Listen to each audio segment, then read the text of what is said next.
नमस्कार। Spread piece channel में आपका स्वागत है।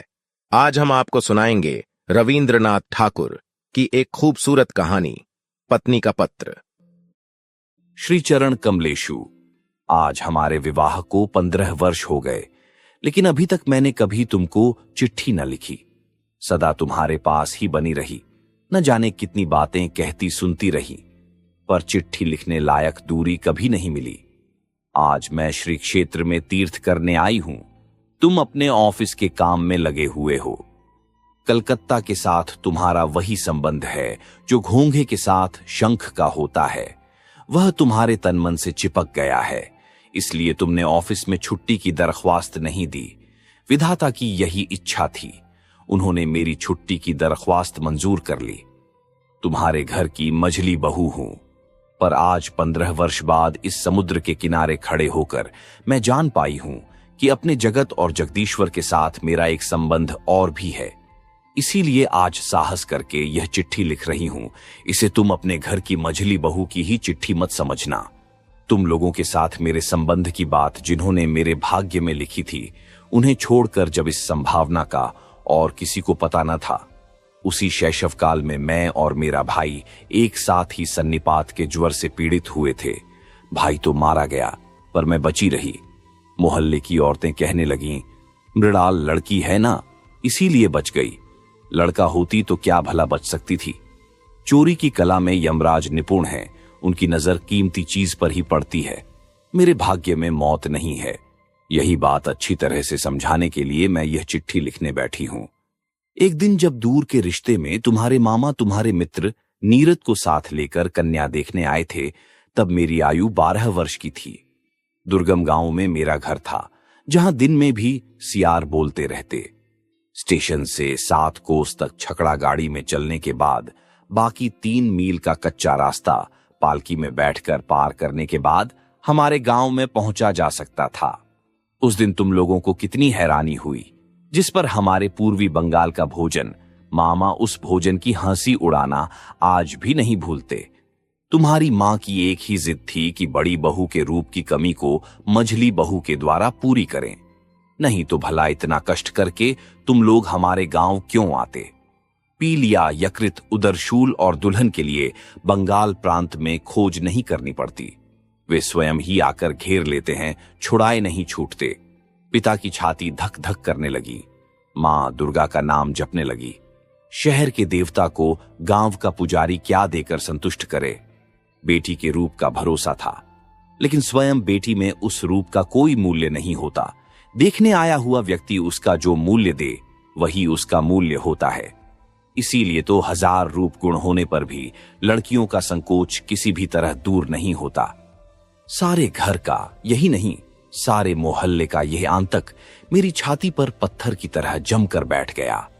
आकाश का सारा उजाला और संसार की समस्त शक्ति उस दिन मानो इस 12 वर्षीय ग्रामीण लड़की को 2 परीक्षकों की 2 जोड़ी आंखों के सामने कसकर पकड़ रखने के लिए चपरासगिरी कर रही थी।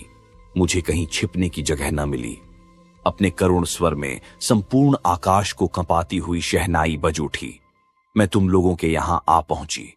मेरे सारे ऐबों का ब्यौरेवार हिसाब लगाकर गृहिणियों को यह स्वीकार करना पड़ा कि सब कुछ होते हुए भी मैं सुंदरी जरूर हूं। यह बात सुनते ही मेरी बड़ी जेठानी का चेहरा भारी हो गया, लेकिन सोचती हूं, मुझे रूप की जरूरत ही क्या थी। रूप नामक वस्तु को अगर किसी त्रिपुंडी पंडित ने गंगा मिट्टी से गढ़ा हो तो उसका आदर हो, लेकिन उसे तो विधाता ने केवल अपने आनंद से निर्मित किया है। इसीलिए तुम्हारे धर्म के संसार में उसका कोई मूल्य नहीं।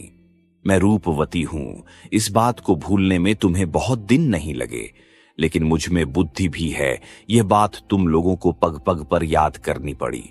मेरी यह बुद्धि इतनी प्रकृत है कि तुम लोगों की घर गृहस्थी में इतना समय काट देने पर भी वह आज भी टिकी हुई है।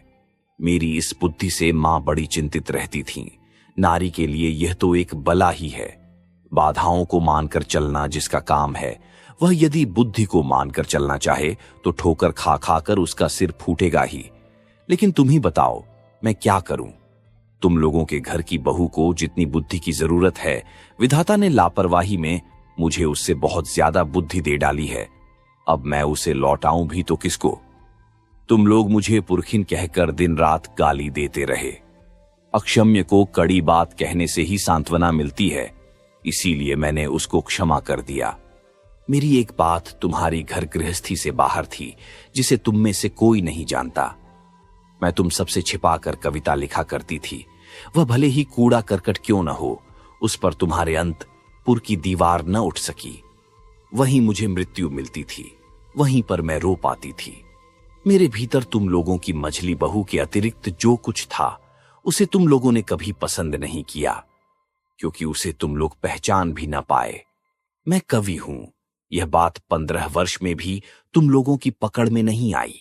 तुम लोगों के घर की प्रथम स्मृतियों में मेरे मन में जो सबसे ज्यादा जगती रहती है, वह है तुम लोगों की गौशाला। अंतपुर को जाने वाले जीने की बगल के कोठे में तुम लोगों की गौएं रहती हैं।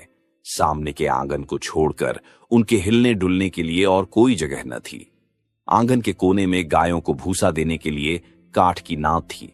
सवेरे नौकर को तरह तरह के काम रहते, इसीलिए भूखी गायें नाद के किनारों को चाट चाट कर चबा चबा कर खुरच देती। मेरा मन रोने लगता। मैं गौवई गांव की बेटी जिस दिन पहली बार तुम्हारे घर में आई, उस दिन उस बड़े शहर के बीच मुझे वे 2 गाय और 3 बछड़े चिर परिचित आत्मीय जैसे जान पड़े। जितने दिन मैं रही, बहू रही, खुद न खाकर छिपा छिपा कर मैं उन्हें खिलाती रही। जब बड़ी हुई तब गौ के प्रति मेरी प्रत्यक्ष ममता देखकर मेरे साथ हंसी मजाक का संबंध रखने वाले लोग मेरे गोत्र के बारे में संदेह प्रकट करते रहे। मेरी बेटी जन्मते ही मर गई। जाते समय उसने साथ चलने के लिए मुझे भी पुकारा था। अगर वह बची रहती तो मेरे जीवन में जो कुछ महान है, जो कुछ सत्य है, वह सब मुझे ला देती।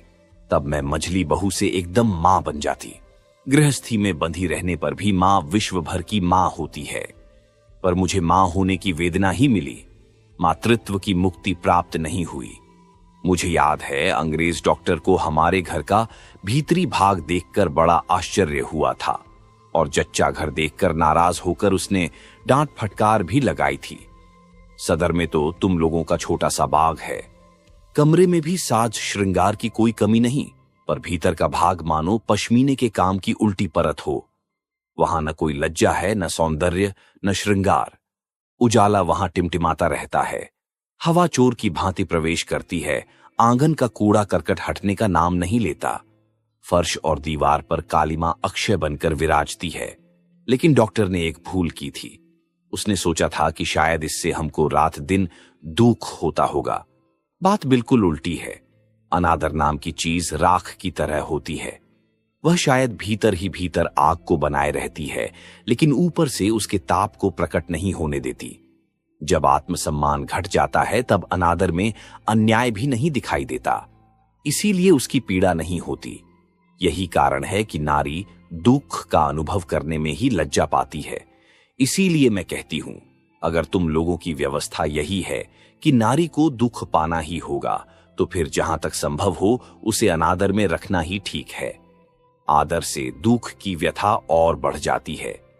तुम मुझे चाहे जैसे रखते रहे, मुझे दुख है ये बात कभी मेरे ख्याल में भी ना आई। जच्चा, घर में जब सिर पर मौत मंडराने लगी थी तब भी मुझे कोई डर नहीं लगा।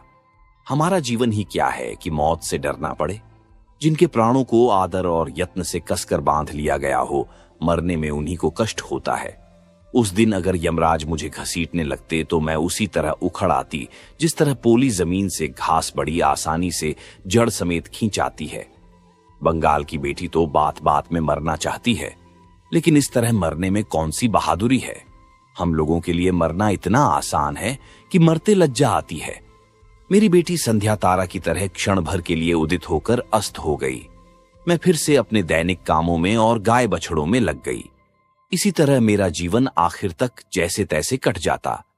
आज तुम्हें यह चिट्ठी लिखने की जरूरत न पड़ती, लेकिन कभी कभी हवा एक मामूली सा बीज उड़ाकर ले जाती है और पक्के दालान में पीपल का अंकुर फूट उठता है और होते होते उसी से लकड़ी पत्थर की छाती विदीर्ण होने लग जाती है। मेरी गृहस्थी की पक्की व्यवस्था में भी जीवन का एक छोटा सा कण न जाने कहां से उड़कर आ पड़ा। तभी से दरार शुरू हो गई। जब विधवा मां की मृत्यु के बाद मेरी बड़ी जेठानी की बहन बिंदु ने अपने चचेरे भाइयों के अत्याचार के मारे एक दिन हमारे घर में अपनी दीदी के पास आश्रय लिया था, तब तुम लोगों ने सोचा था ये कहां की बला आ गई। आग लगे मेरे स्वभाव को, करती भी क्या। देखा तुम लोग सब मन ही मन खींच उठे हो, इसीलिए उस निराश्रिता लड़की को घेर कर मेरा संपूर्ण मन एकाएक जैसे कमर बांध कर खड़ा हो गया हो। पराए घर में पराए लोगों की अनिच्छा होते हुए भी आश्रय लेना कितना बड़ा अपमान है। यह अपमान भी जिसे विवश होकर स्वीकार करना पड़ा हो, उसे क्या धक्का देकर एक कोने में डाल दिया जाता है। बाद में मैंने अपनी बड़ी जेठानी की दशा देखी। उन्होंने अपनी गहरी संवेदना के कारण ही बहन को अपने पास बुलाया था, लेकिन जब उन्होंने देखा कि इसमें पति की इच्छा नहीं है, तो उन्होंने ऐसा भाव दिखाना शुरू किया मानो उन पर कोई बड़ी बला आ पड़ी हो, मानो अगर वह किसी तरह दूर हो सके तो जान बचे। उन्हें इतना साहस न हुआ कि वे अपनी अनाथ बहन के प्रति खुले मन से स्नेह प्रकट कर सकें। वे पतिव्रता थीं। उनका यह संकट देखकर मेरा मन और भी दुखी हो उठा। मैंने देखा बड़ी जेठानी ने खास तौर से सबको दिखा दिखाकर बिंदु के खाने पहनने की ऐसी रद्दी व्यवस्था की और उसे घर में इस तरह नौकरानियों के से काम सौंप दिए कि मुझे दुहाक ही नहीं लज्जा भी हुई। मैं सबके सामने इस बात को प्रमाणित करने में लगी रहती थी कि हमारी गृहस्थी को बिंदु बहुत सस्ते दामों में मिल गई है। ढेरों काम करती है, फिर भी खर्च की दृष्टि से बेहद सस्ती है। मेरी बड़ी जेठानी के पितृवंश में कुल के अलावा और कोई बड़ी चीज न थी, न रूप था न धन।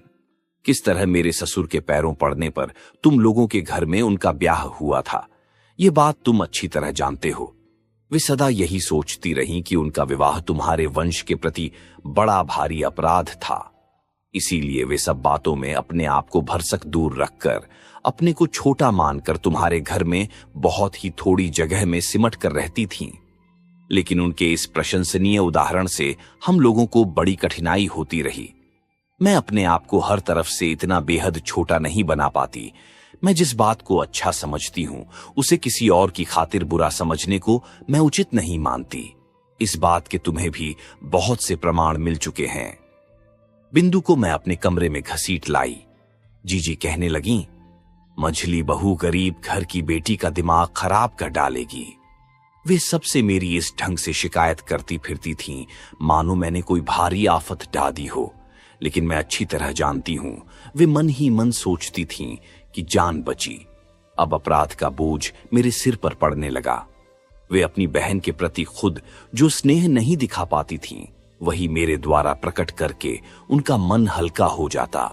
मेरी बड़ी जेठानी बिंदु की उम्र में से 2-1 अंक कम कर देने की चेष्टा किया करती थीं, लेकिन अगर अकेले में उनसे यह कहा जाता कि उसकी अवस्था 14 से कम नहीं थी, तो ज्यादती न होती। तुम्हें तो मालूम है, देखने में वह इतनी कुरूप थी कि अगर वह फर्श पर गिरकर अपना सिर फोड़ लेती, तो भी लोगों को घर के फर्श की ही चिंता होती। यही कारण है कि माता पिता के न होने पर ऐसा कोई न था जो उसके विवाह की सोचता, और ऐसे लोग भी भला कितने थे जिनके प्राणों में इतना बल हो कि उससे ब्याह कर सकें। बिंदु बहुत डरती डरती मेरे पास आई, मानो अगर मेरी देह उससे छू जाएगी तो मैं सह नहीं पाऊंगी।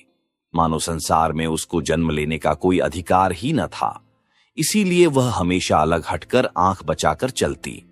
उसके पिता के यहां उसके चचेरे भाई उसके लिए ऐसा एक भी कोना नहीं छोड़ना चाहते थे जिसमें वह फालतू चीज की तरह पड़ी रह सके। फालतू कूड़े को घर के आसपास अनायास ही स्थान मिल जाता है, क्योंकि मनुष्य उसको भूल जाता है। लेकिन अनावश्यक लड़की एक तो अनावश्यक होती है, दूसरे उसको भूलना भी कठिन होता है। इसीलिए उसके लिए घूरे पर भी जगह नहीं होती। फिर भी यह कैसे कहा जा सकता है कि उसके चचेरे भाई ही संसार में परमावश्यक पदार्थ थे। जो हो, वे लोग थे खूब। यही कारण है कि जब मैं बिंदु को अपने कमरे में बुला लाई तो उसकी छाती धक धक करने लग गई। उसका डर देखकर मुझे बड़ा दुख हुआ। मेरे कमरे में उसके लिए थोड़ी सी जगह है, ये बात मैंने बड़े प्यार से उसे समझाई। लेकिन मेरा कमरा मेरा ही कमरा तो था नहीं, इसलिए मेरा काम आसान नहीं हुआ। मेरे पास 2-4 दिन रहने पर ही उसके शरीर में न जाने लाल लाल क्या निकल आया। शायद अमहौरी रही होगी या ऐसा ही कुछ होगा। तुमने कहा शीतला, क्यों ना हो, वह बिंदु थी ना। तुम्हारे मोहल्ले के एक अनाड़ी डॉक्टर ने आकर बताया, 2-1 दिन और देखे बिना ठीक से कुछ नहीं कहा जा सकता। लेकिन 2-1 दिन तक धीरज किसको होता। बिंदु तो अपनी बीमारी की लज्जा से ही मरी जा रही थी। मैंने कहा, शीतला है तो हो, मैं उसे अपने जच्चा घर में लिवा ले जाऊंगी और किसी को कुछ करने की जरूरत नहीं। इस बात पर जब तुम सब लोग मेरे ऊपर भड़ककर क्रोध की मूर्ति बन गए। यही नहीं, जब बिंदु की जीजी भी बड़ी परेशानी दिखाती हुई उस अभागी लड़की को अस्पताल भेजने का प्रस्ताव करने लगी, तभी उसके शरीर के वे सारे लाल लाल दाग एकदम विलीन हो गए। मैंने देखा कि इस बात से तुम लोग और भी व्यग्र हो उठे। कहने लगे, अब तो वाकई शीतला बैठ गई है, क्यों ना हो, वह बिंदु थी ना। अनादर के पालन पोषण में एक बड़ा गुण है, शरीर को वह एकदम अजर अमर कर देता है। बीमारी आने का नाम नहीं लेती, मरने के सारे आम रास्ते बिल्कुल बंद हो जाते हैं। इसीलिए रोग उसके साथ मजाक करके चला गया, हुआ कुछ नहीं। लेकिन यह बात अच्छी तरह स्पष्ट हो गई कि संसार में ज्यादा साधनहीन व्यक्ति को आश्रय देना ही सबसे कठिन है। आश्रय की आवश्यकता उसको जितनी अधिक होती है, आश्रय की बाधाएं भी उसके लिए उतनी ही विषम होती हैं। बिंदु के मन से जब मेरा डर जाता रहा, तब उसको एक और कुग्रह ने पकड़ लिया। वह मुझे इतना प्यार करने लगी कि मुझे डर होने लगा। स्नेह की ऐसी मूर्ति तो संसार में पहले कभी देखी ही न थी। पुस्तकों में पढ़ा अवश्य था, पर वह भी स्त्री पुरुष के बीच ही। बहुत दिनों से ऐसी कोई घटना नहीं हुई थी कि मुझे अपने रूप की बात याद आती। अब इतने दिनों बाद यह क्रूप लड़की मेरे उसी रूप के पीछे पड़ गई। रात दिन मेरा मुंह देखते रहने पर भी उसकी आंखों की प्यास नहीं बुझती थी। कहती, जीजी, तुम्हारा यह मुंह मेरे अलावा और कोई नहीं देख पाता। जिस दिन मैं स्वयं ही अपने केश बांध लेती, उस दिन वह बहुत रूठ जाती। अपने हाथों से मेरे केश भार को हिलाने डुलाने में उसे बड़ा आनंद आता। कभी कहीं दावत में जाने के अतिरिक्त और कभी तो मुझे साज श्रृंगार की आवश्यकता पड़ती ही न थी। लेकिन बिंदु मुझे तंग कर करके थोड़ा बहुत सजाती रहती। वह लड़की मुझे लेकर बिल्कुल पागल हो गई थी। तुम्हारे घर के भीतरी हिस्से में कहीं रत्ती भर भी मिट्टी न थी। उत्तर की ओर की दीवार में नाली के किनारे न जाने कैसे एक गाब का पौधा निकला। जिस दिन देखती कि उस गाब के पौधे में नई लाल लाल कोंपलें निकल आई हैं, उसी दिन जान पड़ता कि धरती पर वसंत आ गया है। और जिस दिन मेरी घर गृहस्थी में जुटी हुई इस अनादृत लड़की के मन का ओर छोर किसी तरह रंग उठा, उस दिन मैंने जाना कि हृदय के जगत में भी वसंत की हवा बहती है। वह किसी स्वर्ग से आती है, गली के मोड़ से नहीं। बिंदु के स्नेह के दुस्सह वेग ने मुझे अधीर कर डाला था। मैं मानती हूं कि मुझे कभी कभी उस पर क्रोध आ जाता, लेकिन उस स्नेह में मैंने अपना एक ऐसा रूप देखा जो जीवन में मैं पहले कभी नहीं देख पाई थी। वही मेरा मुख्य स्वरूप है। इधर मैं बिंदु जैसी लड़की को जो इतना लाड़ प्यार करती थी, यह बात तुम लोगों को बड़ी ज्यादती लगी। इसे लेकर बराबर खटपट होने लगी। जिस दिन मेरे कमरे से बाजूबंद चोरी हुआ, उस दिन इस बात का आभास देते हुए तुम लोगों को तनिक भी लज्जा न आई कि इस चोरी में किसी न किसी रूप में बिंदु का हाथ है। जब स्वदेशी आंदोलनों में लोगों के घर की तलाशियां होने लगीं, तब तुम लोग अनायास ही यह संदेह कर बैठे कि बिंदु पुलिस द्वारा रखी गई स्त्री गुप्तचर है। इसका और तो कोई प्रमाण न था। प्रमाण बस इतना ही था कि वह बिंदु थी। तुम लोगों के घर की दासियां उनका कोई भी काम करने से इनकार कर देती थीं। उनमें से किसी से अपने काम के लिए कहने में वह लड़की भी संकोच के मारे जड़वत हो जाती थी। इन्हीं सब कारणों से उसके लिए मेरा खर्च बढ़ गया। मैंने खास तौर से अलग से एक दासी रख ली। ये बात तुम लोगों को अच्छी नहीं लगी।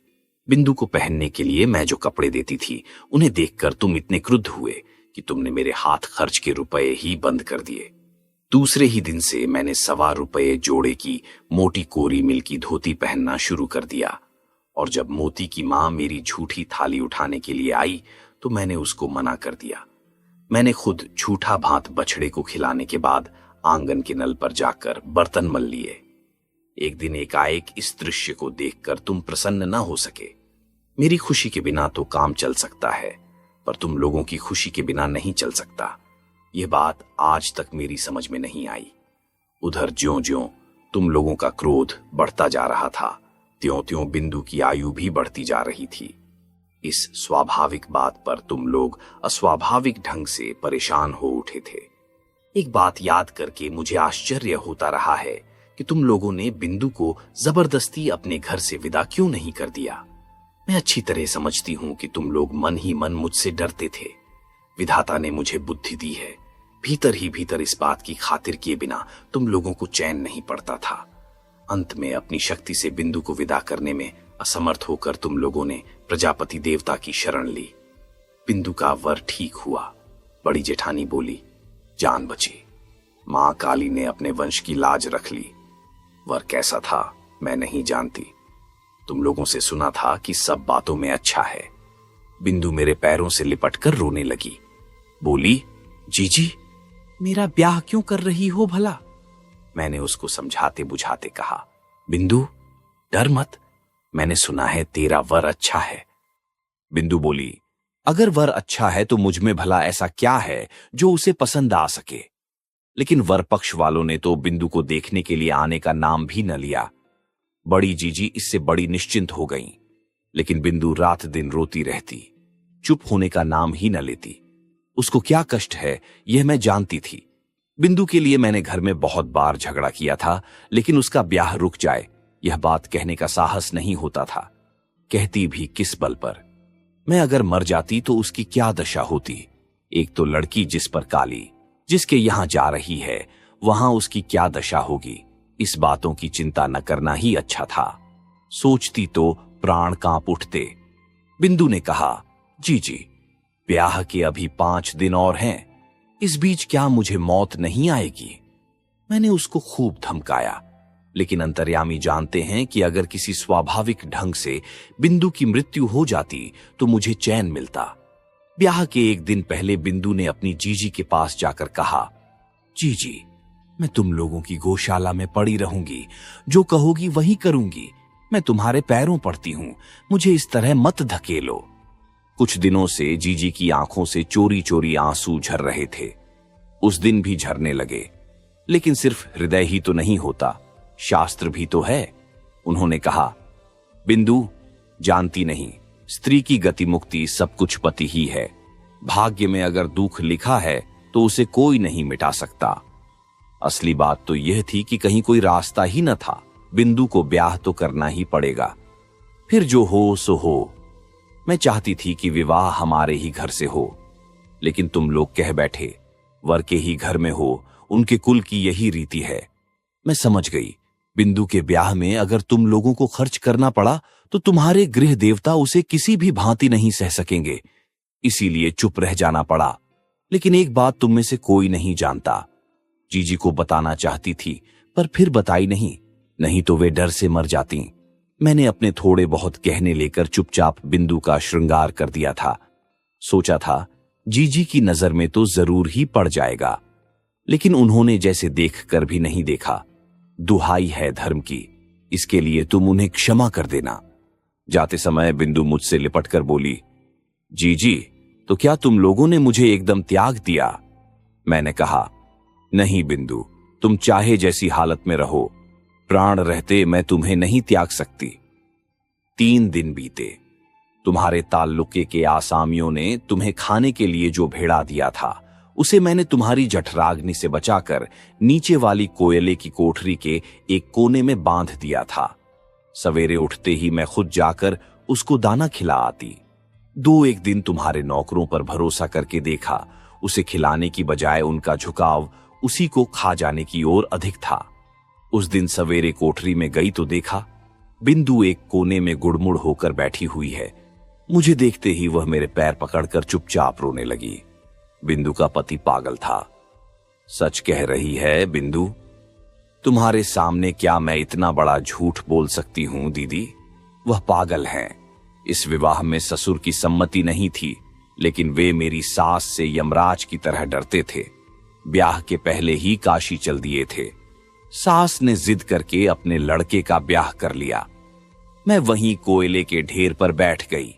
स्त्री पर स्त्री को दया नहीं आती। कहती है कोई लड़की थोड़े ही है। लड़का पागल है तो हो, है तो पुरुष, देखने में बिंदु का पति पागल नहीं लगता, लेकिन कभी कभी उसे ऐसा उन्माद चढ़ता कि उसे कमरे में ताला बंद करके रखना पड़ता। ब्याह की रात वह ठीक था, लेकिन रात में जगते रहने के कारण और इसी तरह के और झंझटों के कारण दूसरे दिन से उसका दिमाग बिल्कुल खराब हो गया। बिंदु दोपहर को पीतल की थाली में भात खाने बैठी थी। अचानक उसके पति ने भात समेत थाली उठाकर आंगन में फेंक दी। न जाने क्यों अचानक उसको लगा मानो बिंदु रानी रासमणी हो। नौकर ने हो न हो चोरी से उसी के सोने के थाल में रानी के खाने के लिए भात दिया हो, इसलिए उसे क्रोध आ गया था। बिंदु तो डर के मारे मरी जा रही थी। तीसरी रात को जब उसकी सास ने उससे अपने पति के कमरे में सोने के लिए कहा तो बिंदु के प्राण सूख गए। उसकी सास को जब क्रोध आता था तो होश में नहीं रहती थी। वह भी पागल ही थी, लेकिन पूरी तरह से नहीं, इसलिए वह ज्यादा खतरनाक थी। बिंदु को कमरे में जाना ही पड़ा। उस रात उसके पति का मिजाज ठंडा था, लेकिन डर के मारे बिंदु का शरीर पत्थर हो गया था। पति जब सो गए तब काफी रात बीतने पर वह किस तरह चतुराई से भागकर चली आई, इसका विस्तृत विवरण लिखने की आवश्यकता नहीं है। घृणा और क्रोध से मेरा शरीर जलने लगा। मैंने कहा, इस तरह धोखे के ब्याह को ब्याह नहीं कहा जा सकता। बिंदु, तू जैसे रहती थी वैसे ही मेरे पास रह, देखूं मुझे कौन ले जाता है। तुम लोगों ने कहा बिंदु झूठ बोलती है। मैंने कहा, वह कभी झूठ नहीं बोलती। तुम लोगों ने कहा, तुम्हें कैसे मालूम? मैंने कहा, मैं अच्छी तरह जानती हूं। तुम लोगों ने डर दिखाया, अगर बिंदु के ससुराल वालों ने पुलिस केस कर दिया तो आफत में पड़ जाएंगे। मैंने कहा, क्या अदालत यह बात न सुनेगी कि उसका ब्याह धोखे से पागल वर के साथ कर दिया गया है? तुमने कहा, तो क्या इसके लिए अदालत जाएंगे? हमें ऐसी क्या गर्ज है? मैंने कहा, जो कुछ मुझसे बन पड़ेगा अपने गहने बेचकर करूंगी। तुम लोगों ने कहा, क्या वकील के घर तक दौड़ोगी? इस बात का क्या जवाब होता? सिर ठोकने के अलावा और कर भी क्या सकती थी? उधर बिंदु की ससुराल से उसके जेठ ने आकर बाहर बड़ा हंगामा खड़ा कर दिया। कहने लगा, थाने में रिपोर्ट कर दूंगा। मैं नहीं जानती मुझ में क्या शक्ति थी, लेकिन जिस गाय ने अपने प्राणों के डर से कसाई के हाथों से छूटकर मेरा आश्रय लिया हो, उसे पुलिस के डर से फिर उस कसाई को लौटाना पड़े, यह बात मैं किसी भी प्रकार नहीं मान सकती थी। मैंने हिम्मत करके कहा, करने दो, थाने में रिपोर्ट। इतना कहकर मैंने सोचा कि अब बिंदु को अपने सोने के कमरे में ले जाकर कमरे में ताला लगाकर बैठ जाऊं, लेकिन खोजा तो बिंदु का कहीं पता नहीं। जिस समय तुम लोगों से मेरी बहस चल रही थी, उसी समय बिंदु ने स्वयं बाहर निकलकर अपने जेठ को आत्मसमर्पण कर दिया था। वह समझ गई थी कि अगर वह इस घर में रही तो मैं बड़ी आफत में पड़ जाऊंगी। बीच में भाग आने से बिंदु ने अपना दुख और भी बढ़ा लिया। उसकी सास का तर्क था कि उनका लड़का उसको खाए तो नहीं जा रहा था ना। संसार में बुरे पति के उदाहरण दुर्लभ भी नहीं हैं। उनकी तुलना में तो उनका लड़का सोने का चांद था। मेरी बड़ी जेठानी ने कहा, जिसका भाग्य ही खराब हो उसके लिए रोने से क्या फायदा? पागल वागल जो भी हो, है तो स्वामी ही ना। तुम लोगों के मन में लगातार उस सती साध्वी का दृष्टांत याद आ रहा था, जो अपने कोढ़ी पति को अपने कंधों पर बिठाकर वेश्या के यहां ले गई थी। संसार भर में कायरता के इस सबसे अधम आख्यान का प्रचार करते हुए तुम लोगों के पुरुष मन को कभी तनिक भी संकोच न हुआ। इसलिए मानव जन्म पाकर भी तुम लोग बिंदु के व्यवहार पर क्रोध कर सके, उससे तुम्हारा सिर नहीं झुका। बिंदु के लिए मेरी छाती फटी जा रही थी, लेकिन तुम लोगों का व्यवहार देखकर मेरी लज्जा का अंत न था। मैं तो गांव की लड़की थी जिस पर तुम लोगों के घर आ पड़ी। फिर भगवान ने न जाने किस तरह मुझे ऐसी बुद्धि दे दी। धर्म संबंधी तुम लोगों की यह चर्चा मुझे किसी भी प्रकार सहन नहीं हुई। मैं निश्चय पूर्वक जानती थी कि बिंदु मर भले ही जाए, वह अब हमारे घर लौटकर नहीं आएगी। लेकिन मैं तो उसे ब्याह के एक दिन पहले यह आशा दिला चुकी थी कि प्राण रहते उसे नहीं छोड़ूंगी। मेरा छोटा भाई शरद कलकत्ता में कॉलेज में पढ़ता था। तुम तो जानते ही हो, तरह तरह से वॉलंटियरी करना, प्लेग वाले मोहल्लों में चूहे मारना, दामोदर में बाढ़ आ जाने की खबर सुनकर दौड़ पड़ना, इन सब बातों में उसका इतना उत्साह था कि FA की परीक्षा में लगातार 2 बार फेल होने पर भी उसके उत्साह में कोई कमी नहीं आई। मैंने उसे बुलाकर कहा, शरद, जैसे भी हो बिंदु की खबर पाने का इंतजाम तुझे करना ही पड़ेगा। बिंदु को मुझे चिट्ठी भेजने का साहस नहीं होगा, वह भेजे भी तो मुझे मिल नहीं सकेगी। इस काम के बजाय यदि मैं उससे डाका डालकर बिंदु को लाने की बात कहती या उसके पागल स्वामी का सिर फोड़ देने के लिए कहती तो उसे ज्यादा खुशी होती। शरद के साथ बातचीत कर रही थी, तभी तुमने कमरे में आकर कहा, तुम फिर यह क्या बखेड़ा कर रही हो? मैंने कहा, वही जो शुरू से करती आई हूं, जब से तुम्हारे घर आई हूं। लेकिन नहीं, वह तो तुम ही लोगों की कीर्ति है। तुमने पूछा, बिंदु को लाकर फिर कहीं छिपा रखा है क्या? मैंने कहा, बिंदु अगर आती तो मैं जरूर ही छिपा कर रख लेती, लेकिन वह अब नहीं आएगी। तुम्हें डरने की कोई जरूरत नहीं है। शरद को मेरे पास देखकर तुम्हारा संदेह और भी बढ़ गया। मैं जानती थी कि शरद का हमारे यहां आना जाना तुम लोगों को पसंद नहीं है। तुम्हें डर था कि उस पर पुलिस की नजर है। अगर कभी किसी राजनीतिक मामले में फंस गया तो तुम्हें भी फंसा डालेगा। इसीलिए मैं भैया दूज का तिलक भी आदमी के हाथों उसी के पास भिजवा देती थी, अपने घर नहीं बुलाती थी। एक दिन तुमसे सुना कि बिंदु फिर भाग गई है, इसीलिए उसका जेठ हमारे घर उसे खोजने आया है। सुनते ही मेरी छाती में शूल चुभ गए। अभागिनी का असह्य कष्ट तो मैं समझ गई, पर फिर भी कुछ करने का कोई रास्ता न था। शरद पता करने दौड़ा। शाम को लौटकर मुझसे बोला, बिंदु अपने चचेरे भाइयों के यहां गई थी, लेकिन उन्होंने अत्यंत क्रुद्ध होकर उसी वक्त उसे फिर ससुराल पहुंचा दिया। इसके लिए उन्हें हर्जाने का और गाड़ी के किराए का जो दंड भोगना पड़ा, उसकी खार अब भी उनके मन से नहीं गई है। श्री क्षेत्र की तीर्थ यात्रा करने के लिए तुम लोगों की काकी तुम्हारे यहां आकर ठहरी।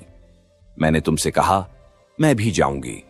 अचानक मेरे मन में धर्म के प्रति यह श्रद्धा देखकर तुम इतने खुश हुए कि तुमने तनिक भी आपत्ति नहीं की। तुम्हें इस बात का भी ध्यान था कि अगर मैं कलकत्ता में रही तो फिर किसी न किसी दिन बिंदु को लेकर झगड़ा कर बैठूंगी। मेरे मारे तुम्हें बड़ी परेशानी थी। मुझे बुधवार को चलना था, रविवार को ही सब ठीक ठाक हो गया। मैंने शरद को बुलाकर कहा, जैसे भी हो बुधवार को पूरी जाने वाली गाड़ी में तुझे बिंदु को चढ़ा ही देना पड़ेगा। शरद का चेहरा खिल उठा। वह बोला, डर की कोई बात नहीं जी, मैं उसे गाड़ी में बिठाकर पुरी तक चला चलूंगा। इसी बहाने जगन्नाथ जी के दर्शन भी हो जाएंगे। उसी दिन शाम को शरद फिर आया। उसका मुंह देखते ही मेरा दिल बैठ गया। मैंने पूछा, क्या बात है शरद? शायद कोई रास्ता नहीं निकला।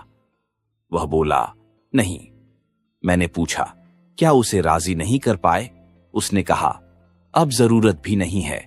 कल रात अपने कपड़ों में आग लगाकर वह आत्महत्या करके मर गई।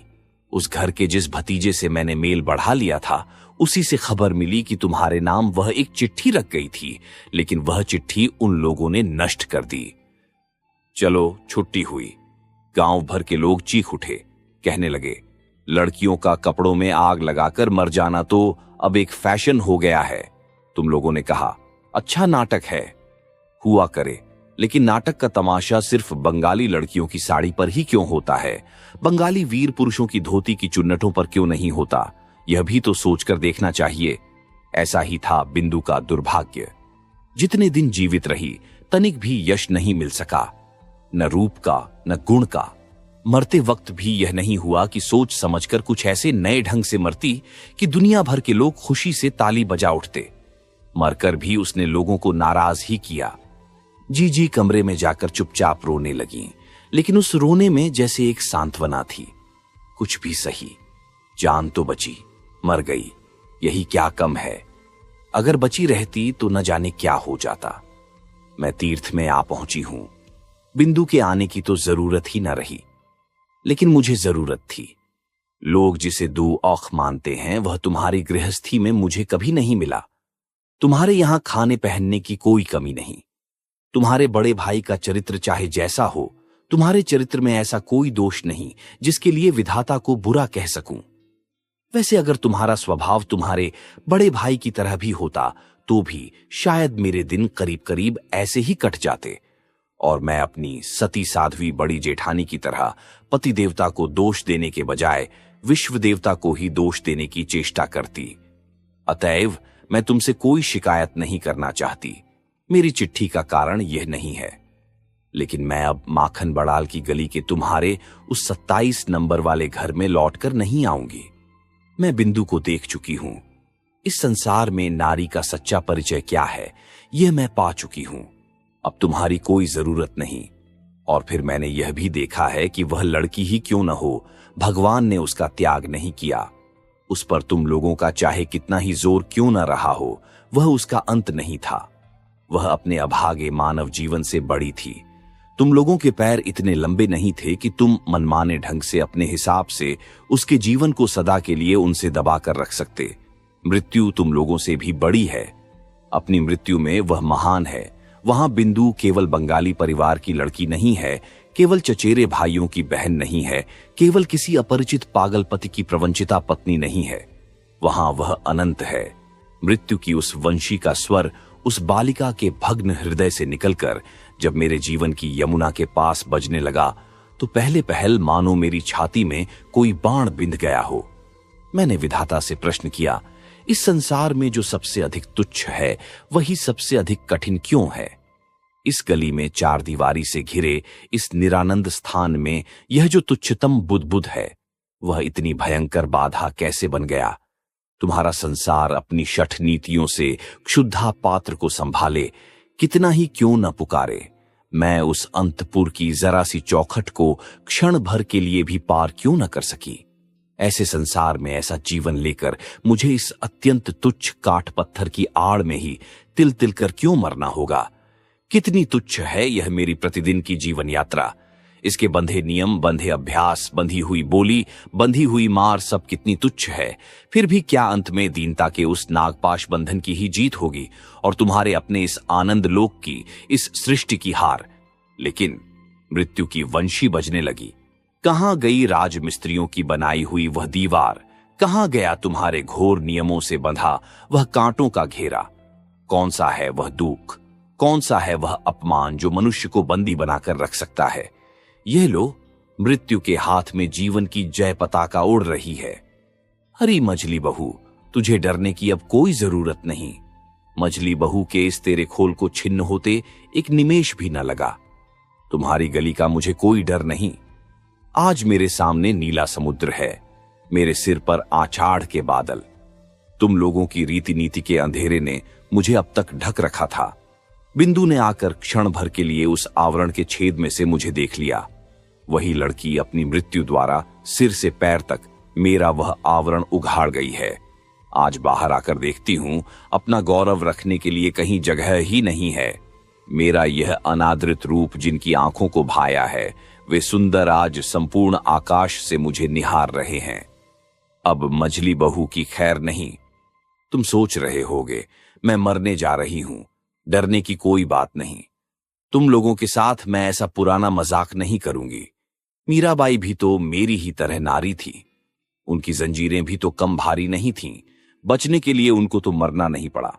मीराबाई ने अपने गीत में कहा था, बाप छोड़े, मां छोड़े, जहां कहीं जो भी हैं सब छोड़ दें, लेकिन मीरा की लगन वहीं रहेगी प्रभु। अब जो होना है सो हो। यह लगन ही तो जीवन है। मैं अभी जीवित रहूंगी। मैं बच गई। तुम लोगों के चरणों के आश्रय से छूटी हुई। आप सुन रहे थे रविंद्रनाथ ठाकुर की रोचक कहानी पत्नी का पत्र।